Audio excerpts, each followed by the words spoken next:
Breaking news చూస్తున్నాం. Saroor Nagar kidney racket కేసులో పేషెంట్ల దగ్గర ఒక్క ఆపరేషన్ కు 55 లక్షల డీల్ కుదుర్చుకున్నారు డాక్టర్లు. అమాయకుల్ని ఆసరాగా చేసుకుని అలకనంద హాస్పిటల్ యాజమాన్యం కిడ్నీ రాకెట్ దందా నడుపుతుంది. డబ్బు ఆశ చూపి పక్క రాష్ట్రాలకు చెందిన వారికి అక్రమంగా శస్త్రచికిత్సలు చేస్తున్నట్టు అధికారులు గుర్తించారు. ప్రదీప్ అనే మీడియేటర్ ద్వారా పేషెంట్ హాస్పిటల్స్ కు రాగా పవన్ అనే డాక్టర్ ఆపరేషన్ చేసినట్లు పోలీసులు గుర్తించారు. డోనర్స్ రాజశేఖర్, బట్టు ప్రభ కిడ్నీలను కర్ణాటక, తమిళనాడుకు చెందిన నస్రీన్ భాను, ఫిర్దోస్ అనే ఇద్దరు మహిళలకు అమర్చారు. డబ్బులు వ్యవహారాన్నంతా ప్రదీప్ డీల్ చేస్తున్నట్లు పోలీసులు గుర్తించారు.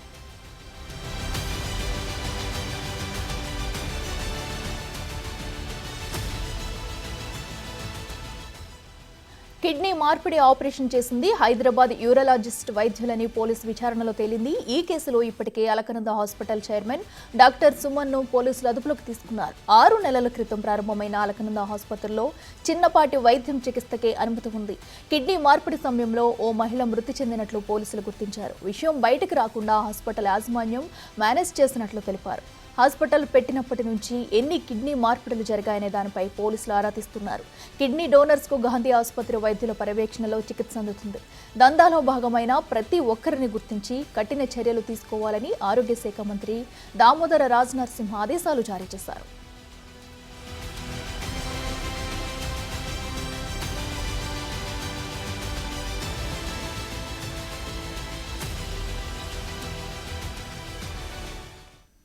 ఇదే అంశానికి సంబంధించి మరింత సమాచారం మా ప్రతినిధి రాణా లైవ్ లో అందిస్తారు. రాణా, చెప్పండి, కిడ్నీ రాకెట్ కి సంబంధించి మరికొన్ని విస్తుపోయే విషయాలు అయితే వెలుగులోకి వచ్చాయి. ఒక్కొక్కరి దగ్గర 55 లక్షల ఒప్పందం కూడా కుదుర్చుకున్నట్టు తెలుస్తుంది. అయితే 6 నెలలుగా కూడా ఈ దందా కొనసాగిస్తున్నారనే వార్తలు కూడా వస్తున్నాయి. అప్డేట్స్ ఏంటి? ఒక్కొక్కరు చొప్పున 55 లక్షలకి వాళ్ళు బేరం మాట్లాడుకున్నారు. కానీ ఇచ్చే వాళ్ళకి తీసుకునే వాళ్ళకి మాత్రం వాళ్ళకి అందేది మాత్రం చాలా తక్కువ అనేసి కూడా పోలీసులు తేల్చారు. ఎందుకంటే మొత్తం ప్రదీప్ అలాగే సుమన్ వీరి మధ్యనే ఎక్కువగా వీళ్ళు డబ్బులు తీసుకున్నట్టుగా తెలుస్తుంది. అయితే ప్రస్తుతం అలకనంద హాస్పిటల్లో గతంలో ఎక్కడైతే చికిత్స తీసుకున్నటువంటి పేషెంట్స్ ఉన్నారో వాళ్ళందరూ కూడా వివరాలు ఆరా తీసినప్పుడు కిడ్నీ సంబంధిత వ్యాధితో బాధపడినప్పుడు ఈ హాస్పిటల్లో జాయిన్ అయినప్పుడు ఒక మహిళ వచ్చారు, ఝాన్సీ అనే మహిళ. ఆ మహిళ ఇక్కడ మరణించిన తర్వాత వారి కుటుంబ సభ్యులందరూ కూడా ఇక్కడ మొత్తం మృతదేహాన్ని అంతా కూడా ఇక్కడ తీసుకొని వచ్చి ఇక్కడ ధర్నా కూడా నిర్వహించారు. ధర్నా నిర్వహించినటువంటి సమయంలోనే మొత్తం వాళ్ళ కుటుంబ సభ్యులకి 15 లక్షల రూపాయల వరకు కూడా బేరం మాట్లాడినట్టుగా తెలుస్తుంది. 15 లక్షల్లో ₹1,00,000 వాళ్ళు నగదు ఇచ్చారు. మిగతా 14 లక్షల రూపాయలకి 2 చెక్కుల రూపంలో, అంటే 7 లక్షల రూపంలో 2 చెక్కులు కూడా ఈ సుమన్ ఇచ్చినట్టుగా మనకు సమాచారం అవుతుంది. సో దీంతో ఆ విషయం అనేది అప్పట్లో పెద్దగా వెలుగులోకి రాలేదు. ఎందుకంటే తర్వాత కూడా ఎప్పుడైతే ఇది జరిగి కూడా ఈ మంతే జరిగింది, అంతే 1వ తారీఖున జరిగినటువంటి నేపథ్యం కనపడుతుంది. 1వ తారీఖే ఝాన్సీ చనిపోయిన తర్వాత వెంటనే వారి కుటుంబ సభ్యులందరూ కూడా ఇక్కడకు తీసుకొచ్చారు. సో మళ్ళీ 10వ తారీఖు మాత్రం ఆల్రెడీ 2 ఆపరేషన్ చేశాడు. 2 ఆపరేషన్ చేసినటువంటి వారే ఇప్పుడు అబ్జర్వేషన్లో ఉన్నారు. తీసుకున్నవారు అలాగే ఇచ్చినవారు ఇద్దరు కూడా ఇప్పుడు ఈ అలకనంద హాస్పిటల్ నుంచి నిన్న గాంధీ హాస్పిటల్కి వారిని తీసుకుని అక్కడ చికిత్స చేస్తున్నటువంటి నేపథ్యం అయితే ఏర్పడుతుంది. గతంలో వీరు చేసినటువంటి ఈ ట్రాన్స్ప్లాంటేషన్ సంబంధించి ఎన్ని చేశారు ఏంటనే దానిపై కూడా వివరాలు సేకరిస్తున్నారు. అనేక కోణాల్లో కూడా వీరిని విచారణ చేస్తున్నారు. ముఖ్యంగా సుమన్ చెప్పే స్టేట్మెంట్ అనేది కూడా చాలా కీలకమైన కూడా పోలీసు అధికారులు భావిస్తున్నటువంటి నేపథ్యం కనపడుతుంది.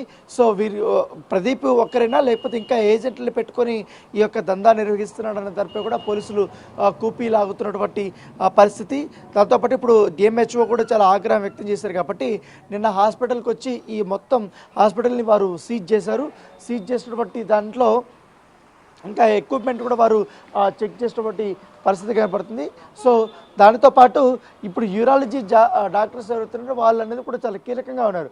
సో వారు ఎన్ని హాస్పిటల్స్లో వీరు ఇలాంటి పనులు చేస్తున్నారు, అలకనంద హాస్పిటల్తో ఎప్పటి నుంచి వీళ్ళు అసోసియేట్ ఉన్నారు, ఎంత డబ్బులు తీసుకుంటారు. ఎందుకంటే అమ్మాయి వాళ్ళతో తీసుకున్న వాళ్ళ దగ్గర దాదాపు ఇంత భారీ స్థాయిలో కూడా వీళ్ళు డీల్ కుదుర్చుకున్నారు. కాబట్టి వీళ్ళకి 10 నుంచి 15 లక్షల వరకు కూడా ఒక్కొక్క దానికి ఇచ్చినట్టుగా మనకు సమాచారం అవుతుంది.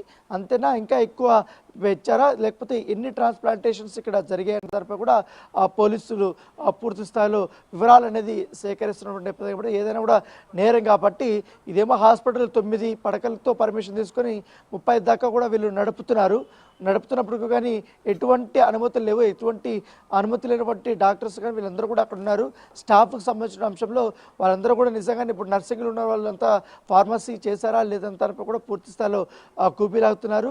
రిజిస్టర్ మెయింటైన్ చేస్తారు కాబట్టి ఆ రిజిస్టర్లో ఉన్నటువంటి మొత్తం డేటానంతా కూడా పోలీసు అధికారులు తీసుకున్నారు. ముఖ్యంగా సీసీ కెమెరా ఫుటేజ్ను కూడా వారు పరిశీలిస్తున్నటువంటి నేపథ్యంగానే పడుతుంది. సో ఇంకా ఎంతమంది ఇలాంటి బాధితులు ఉన్నారో దానిపై కూడా పోలీసులు ఆరా తీస్తున్నారు. ఇప్పటివరకు వీళ్ళు ట్రాన్స్ప్లాంటేషన్ చేస్తున్నది, వీళ్ళు వైద్యం ఇతర వ్యాధులు కూడా అందించినటువంటి పేషెంట్స్ యొక్క వివరాలను కూడా సుమన్ నుంచి సేకరిస్తున్నట్టుగా మనకు సమాచారం అవుతుంది. నిన్న పెద్ద ఎత్తున కూడా రిజిస్టర్స్ కానీ ఇవన్నీ కూడా వాళ్ళు తీసుకెళ్లారు కాబట్టి వాటి బేసిస్ కానీ వాళ్ళ ఫోన్ నెంబర్స్ ఫోన్ చేసి అలకనంద హాస్పిటల్లో జాయిన్ అయిన తర్వాత వీళ్ళు అందించినటువంటి ట్రీట్మెంట్, వీళ్ళు ఇచ్చినటువంటి టాబ్లెట్స్, దాంతోపాటు ఇంకా ఏమైనా ఇబ్బందులు తలెత్తాయనే దానిపై కూడా పోలీసులు ఎంక్వైరీ చేస్తున్నట్టుగా తెలుస్తుంది. ఈ కోవాలని ఇంకా ఈ కిడ్నీకి సంబంధించిన అంశంలో ఇంకా ఎవరెవరికి తెలుసో మిమ్మల్ని ఎవరైనా కాంటాక్ట్ అయ్యారన్న దానిపై కూడా కూపిలాగపోతున్నట్టుగా మనకు సమాచారం అవుతుంది. Right Rana, thank you. So చూస్తున్నాం కదా, కిడ్నీ రాకెట్ కేసు విషయంలో కూడా విస్తుపోయే విషయాలు అయితే బయటకు వస్తున్నాయి. ఒక్కొక్కరి దగ్గర 55 లక్షలు ఒప్పందం కుదుర్చుకున్నట్టు కూడా అయితే ప్రదీప్ అనే వ్యక్తి ఈ దందా అంతా కొనసాగిస్తున్నట్టుగా కూడా తెలుస్తుంది. అయితే దీనిలో ఇంకా ఎవరున్నారు, ఈ దందాకి పాల్పడిన ప్రతి ఒక్కరిపై కూడా చర్యలు తీసుకోవాలంటూ అటు ఆరోగ్య శాఖ మంత్రి దామోదర్ రాజనరసింహ అయితే ఆదేశాలు జారీ చేశారు. మరోపక్క గాంధీలో అయితే కిడ్నీ బాధితులకు చికిత్స అందిస్తున్నారు.